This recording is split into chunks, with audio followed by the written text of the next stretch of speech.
All right, guys, TSN's list of the top 25 NHL players from this season is now out. Reminder, this is not a projection. It's a snapshot look at who's been the best player to this point in the season. Our panel selected Leon Draisaitl as number one. Hayes, he wasn't your choice for number one, but Draisaitl did get your vote, Craig. Why? Well, I mean, listen, there's a lot of players that could be the number one player. But to me, Leon Draisaitl, early on in the season, there was a moment in time where he took a bad penalty. And Chris Knoblauch put him on the bench for a short period of time. Since that period of time, that point in time, Leon Draisaitl has been nothing short of a beast for the Edmonton Oilers. From goal scoring to impacting the game in so many different ways. McDavid was out. We just saw him in a 3-game suspension, missed games. Draisaitl has not missed a beat since early in the season. And in every single regard, you're looking at a player from playmaking to goal scoring to showing the way for the Edmonton Oilers, who again are demonstrating that they're a serious Stanley Cup contender. Yeah, I chose the best player on the best team up to this point. That's Connor Hellebuyck for me. I think he's been the most impactful player in the NHL so far this season. Best player on the best team, and it meets the eye test and the old school nostalgia, and I'll get to that in a moment. In terms of his actual stats, they're off the charts, right?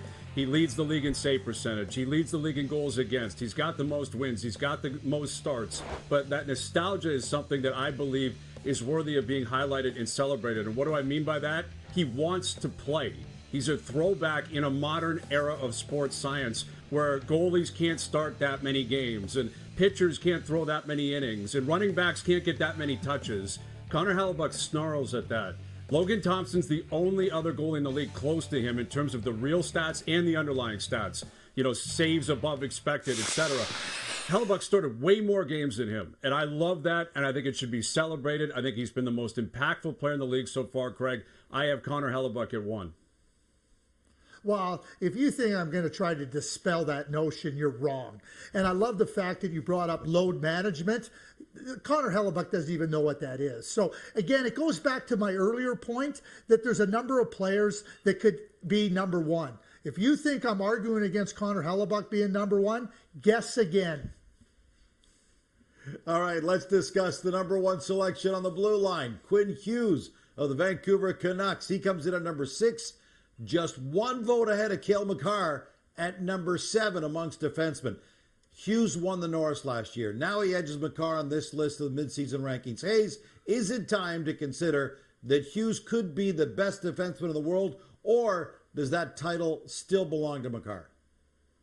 No, I think he's caught him. I think Quinn Hughes has caught him, and I think they're neck and neck, and this isn't about Cale Makar coming back to the pack. It's about Quinn Hughes continuously chugging towards Cale Makar. They're both the defined best defensemen in the world, and I think last year everything broke for Quinn Hughes and the Vancouver Canucks, right? Top seed in the West. Rick Tocchet wins the Jack Adams, and Quinn Hughes wins the Norris, and everything was rosy. And I was waiting to see how it would carry over to this year, and it's been the complete opposite in Vancouver. The only shining light for the Canucks, the only reason they're in a playoff hunt is because of Quinn Hughes in terms of his point production, the minutes that he plays. And I know Makar brings that as well in Colorado, but he's on an island this year. He doesn't have McKinnon. Up until recently, he didn't have Rantanen. He's got a circus on his hands, and when you look at the stats, when he's on the ice compared to when he's off, there's really no comparison at this point. So I do think it is a coin flip. If you want Makar to start your team, I'll take Quinn Hughes, Craig, and I'll be happy with that. Yeah, I guess you would be happy with having Quinn Hughes on your team, as everybody should be, including the Vancouver Canucks, as you point out, with all the drama, the circus. It's been a defining element of their team this coming season. And neck and neck. The Hobey Baker NCAA, Makar and Hughes neck and neck. Rookie of the Year NHL neck and neck. Norris neck and neck. And certainly looks neck and neck.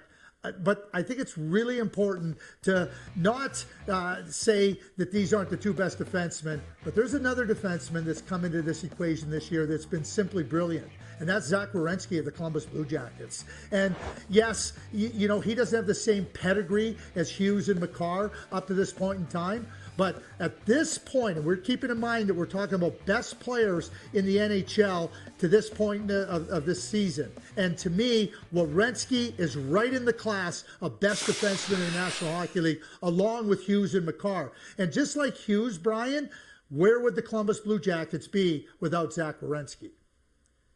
Great conversation, gentlemen. So much more to discuss about this top 25. You can find the full list and plenty more discussion on tsn.ca and on TSN's YouTube channel.